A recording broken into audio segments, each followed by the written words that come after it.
All right. Welcome, everybody. Good morning. My name is Elias, and I'll be talking to you about reputation for machines. Before we get to the meat of it all, a little bit about me. I'm the founder of a company called Rated. We're under rated.network. I previously spent about 2 years working with the teams at Bison Trails and then at Coinbase as a protocol specialist, looking at all things layer 1, layer 2, and digging deep in the infrastructure space of Web3. And before that, I spent about 3 years at a crypto asset fund called Decentral Park Capital, building up the research and product functions. And I'm super excited to be here with you today to talk to you about the work that we're doing with Rated and the things that we're thinking and our general philosophy about what the value of reputation specifically in the machine world can be today and increasingly more moving forward. So as you probably know, and like Justin's presentation ended on an interesting note before, because there was talk about reputation and marketplace, and so reputation is everywhere, right? And in fact, the idea of reputation for machines is really not at all a new thing, and has existed since practically Web 1, and is pretty deeply ingrained in fundamental sort of internet protocols. But you will have seen it on traditional marketplaces, things like eBay, things like Trustpilot, things like Grubhub and all the delivery services, things like Uber. And what reputation does is it helps provide valuable signals to the users of these platforms and these networks as to the quality of things. It helps build trust, and it helps drive economic activity.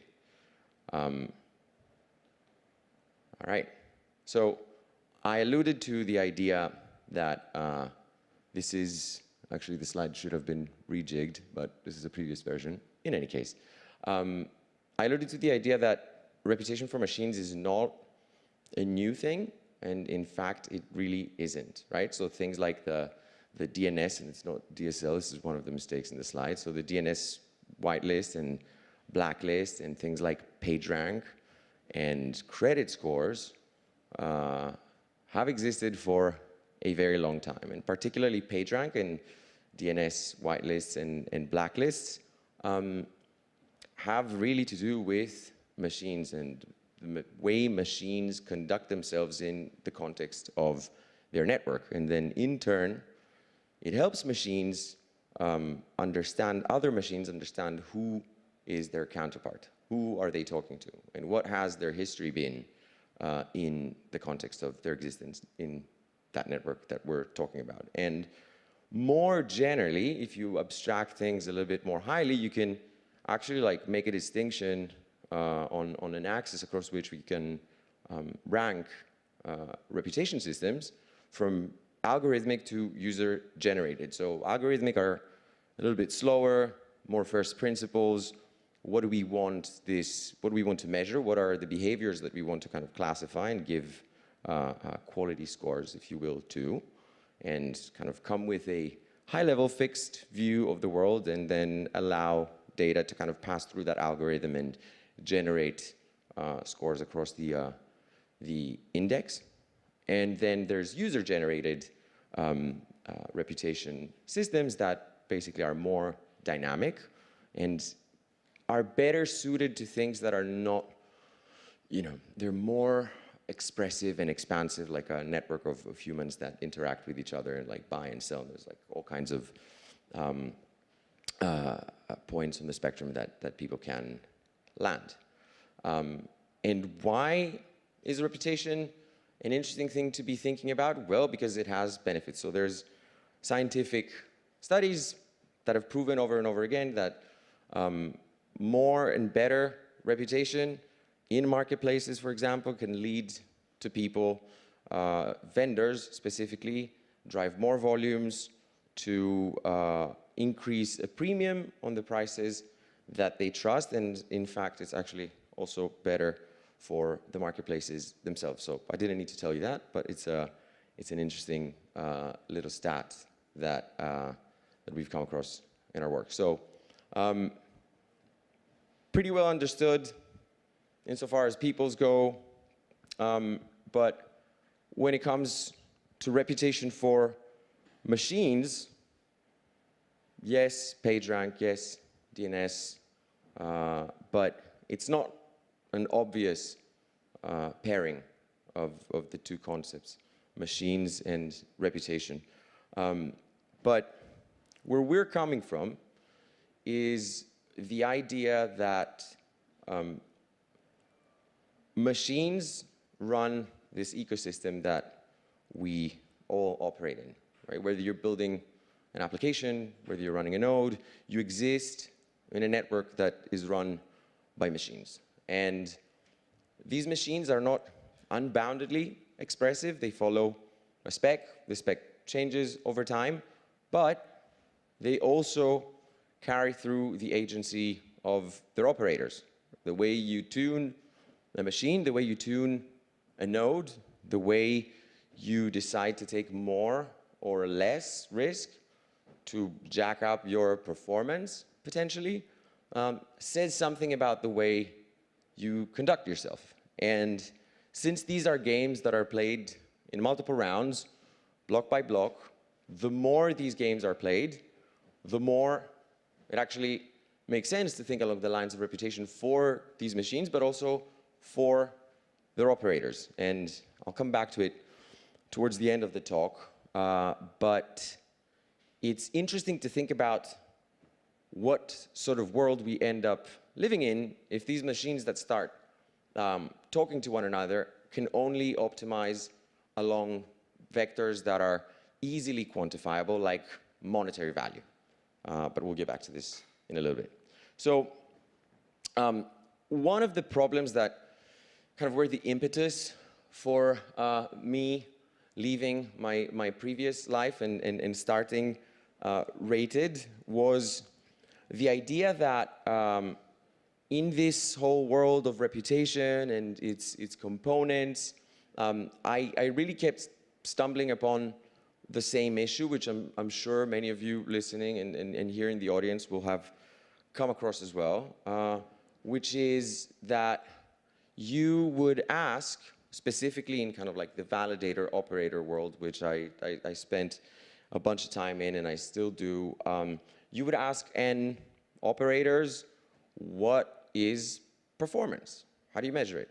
And you would get N different answers. So I've got an elephant here pulled apart in pieces because that's the allusion to the old saying, everybody sees a different part of the animal, but in fact, there is a whole animal. There is an actual elephant in there, and that's to say that these concepts of risk and performance in an environment that has a fixed spec, at least for a few rounds of the game, and then the spec changes, and then it remains fixed for another era, and then it changes again. But for these periods, it's not unboundedly subjective, and neither should notions of performance and risk should be. So to me, that looked a bit like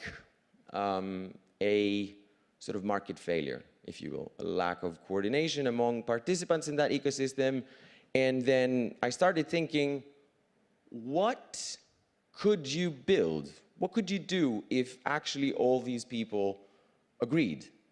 And then you start thinking, and it's actually a series of interesting things that, that you can actually build. So this is a screen grab from our Discord, from Jim McDonald, who is a legend in the Ethereum validator operator community. And he, like, I really like that screenshot because it captures that idea of sort of subjectivity not being unbounded, but it actually existing, right? And when you're trying to measure performance, what are you actually trying to measure?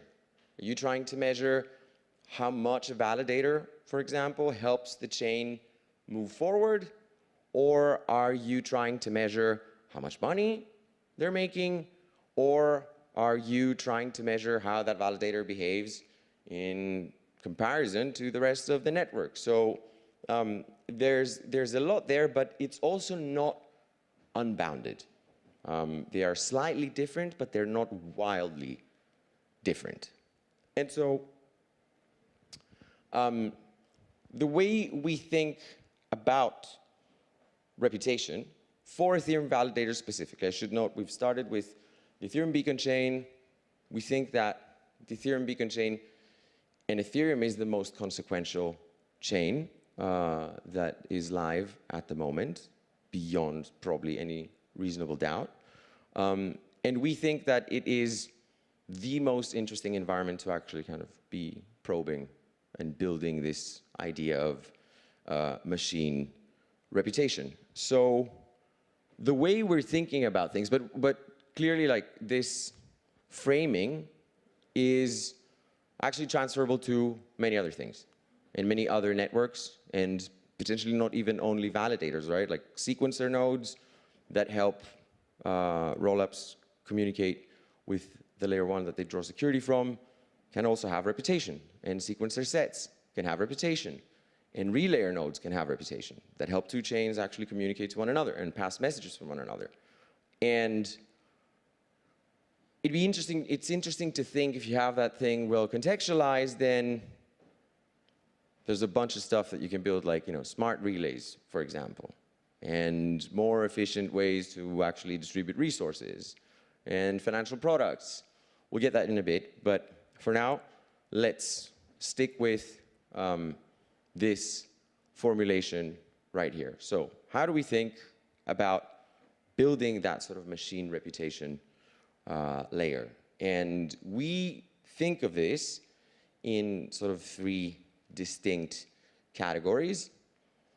Machine reputation can be composed pretty well upwards from performance, externalities that a node produces in the context of its network, and then the risk that it bears, right? And these are, again, sort of overlapping with one another, but they are relatively distinct. So let's talk about how we go and measure performance. And then also I've ranked everything from an on-chain to off-chain scale that you see on the right-hand side of the slide. And this is basically where the primary data comes from to actually kind of like collect and classify, so that you can bake it all into algorithms and then indices and so on to actually come up with a number that gives you high quality information, high density information about what each of these 3 categories actually, how they manifest, right? So for performance, we've taken apart the Ethereum beacon chain spec. We've looked at the consensus layer spec, and then we've basically selected the categories that validators get rewarded out for, but we have also left out a few other categories, right? Some categories that are potentially less consequential, and the ratio of how these categories are basically remunerated for performing that job, so participating in a sync committee, for example, is disproportionately large to a validator actually performing the normal duties, which is to attest to their version of reality at any given round that this game is played in. We have under rated.network pretty comprehensive documentation about how we've thought about this this idea, and you can go and dig into that more. But the crux of the matter is that, you know, we can look at the world in a post hoc fashion and then put everything together into a performance score that evaluates how this validator, how well have they performing their duties over time in a way that also allows us to compose a lot of validator indices, which are what you would see on a beacon chain block explorer as kind of the tip of the spear, but these indices actually compose upwards to larger operator entities. So the idea there is to be able to create a great contextualization of what performance is at the atomic level, but then also to be able to compose it via agency, right? And that agency is who owns these validators, who operates these validators, and how have they conducted themselves? Are they a good citizen of the beacon chain, or are they a not so diligent, perhaps, citizen of the beacon chain? So that's insofar as performance goes. And that's also the easiest element of reputation to capture, because it's on-chain and it's post-hoc and it's more easily available. But then when you're thinking along the lines of externalities and risk, things get actually a little bit hairier. And so when we think about externalities, we think about things like, how does a node handle MEV, for example? So for now, MEV is handled by miners very soon, potentially as soon as September. This will change forever until further notice. And it will be validators that will be handling MEV. So validators will actually have multiple choices. Validators will have a choice to create their own blocks in kind of like traditional spec way, to take transactions in a first in, first out way, or do more fancy stuff, or just go with, you know, gas auctions and so on. They will have the choice to consume data and take bundles from private relays like Flashbots, MEV Boost, and these decisions will actually exert a pretty consequential impact on the application layer. Will they be front-running? Will they be facilitating users being front-run? Will they be facilitating back-running? Will they be sandwiching folks? All these things are actually externalities, positive and negative. And capturing them is, we think, a pretty interesting and rich in context element of reputation. The other parameter is actually risk. And that's where we think most of the information lies actually off-chain. There's not a lot you can tell about an operator or a pool, a set of machines, in how much risk they actually carry. Sorry, checking out the time. In how much risk they actually carry. So you got to go look for information in the off-chain realm to figure out, how is this operator distributed? How many data centers are they spreading their validators on? How many clients are they running? Are they a mono-client operation, or are they running multiple clients, such that if a client fails, then they have failovers and so on. So all this to say that we think that if you have this well-contextualized layer of reputation, you can actually take these nodes from the capital assets that they are, software and hardware that produces future cash flows and is bound to risk, and elevate them into exploring their financial asset potential with new products like insurance, like financial derivatives, like lending, and so on and so forth. Things that you cannot actually put together without this contextual data layer. So we have started exploring all these different use cases. So if you've been paying attention to Twitter, these last couple of days, Nexus Mutual just announced that they launched a slashing insurance product and downtime insurance product, and Stakewise was the first entity to actually download insurance from them. We are actually working with Nexus Mutual as their sort of partner for source of truth and pricing that insurance.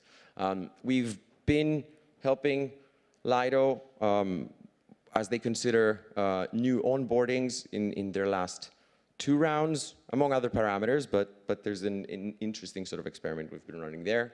We've been working with both implementers of distributed validator technology, OBOL and SSV network, which I highly recommend you check both. It's one of the next really exciting things that's coming in the Beacon chain. And then we've been doing different kind of experiments and whiteboarding with the likes of UMA on, what could financial derivatives look like derived from these reputation scores. So this is what we look like at the moment. It's potentially the least interesting thing about what we're building, but it's there to basically, it's under rated.network, and it's there to give you an idea of what data is actually available and what slicing and dicing and so on. But the most interesting thing is this API link at the top right, which is basically our data accessible via API,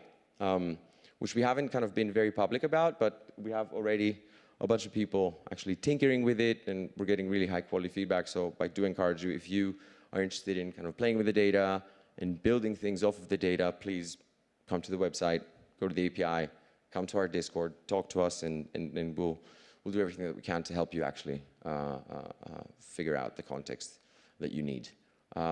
So quick few things about what's coming next for, what's coming next for us.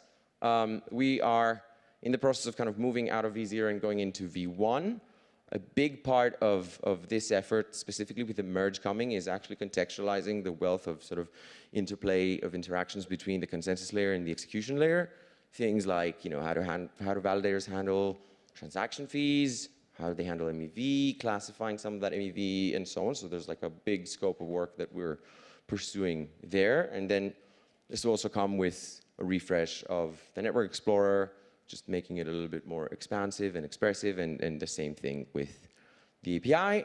And we are also hiring. So if any of you are interested in learning more and even potentially working with us, please do get in touch. I'm at Elias Simos on Twitter. We are at ratedw3b on Twitter, or you can just email us at join@rated.network. We'd love to talk to you. We're looking for people that really resonate with what I've just been talking about and really see kind of like the value and transformational potential that this whole concept has in this, for all intents and purposes, still pretty nascent. And yes, we are still early. There's always somewhere we're early in. So this is us. You can find us in rated.network and at ratedw3b on Twitter. Thank you very much, and let's move to Q&A.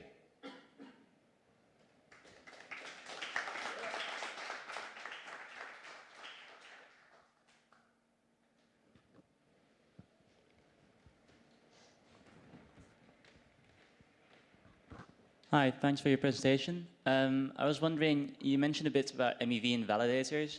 How would you prove that a validator is not extracting MEV? Good question. You'd probably look into how they prioritize transactions.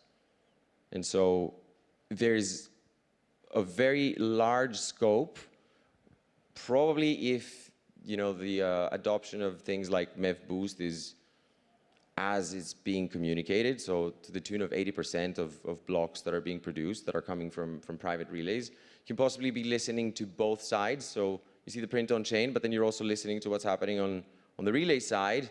And then that's like, okay, you know which blocks have MEV in them because they came from that relay. Then I guess you take a smaller sample than the 20% that remains, and you're trying to actually ascertain what's happening there. Is it, are they actually, is the builder of the block, which is probably the proposer if it's not coming from like a private relay and so on, are they following the spec, and are they doing kind of like the vanilla way of block building, which is, I guess, prioritizing by gas, or are they doing something fancier, right? It's highly contextual, and it will be a process. And as you know, MEV kind of it becomes increasingly more complex, and there's new strategies that are coming along, and you can't possibly capture everything, but you can capture a fair amount. And so that's kind of a general thing that we believe that, you know, radical changes are awesome, but they're also not entirely realistic, right? It's in something that is very consequential and impactful, even sort of marginal changes, to be able to say, figure out 80% of how MEV is, if there is MEV in a block or not. Or if you're able to not figure out exactly like the full value of MEV in a block, but let's say the baseline MEV. So at minimum, there's this much. We think that these are like positive steps in the right direction and can unlock things already as they are. Okay, thank you.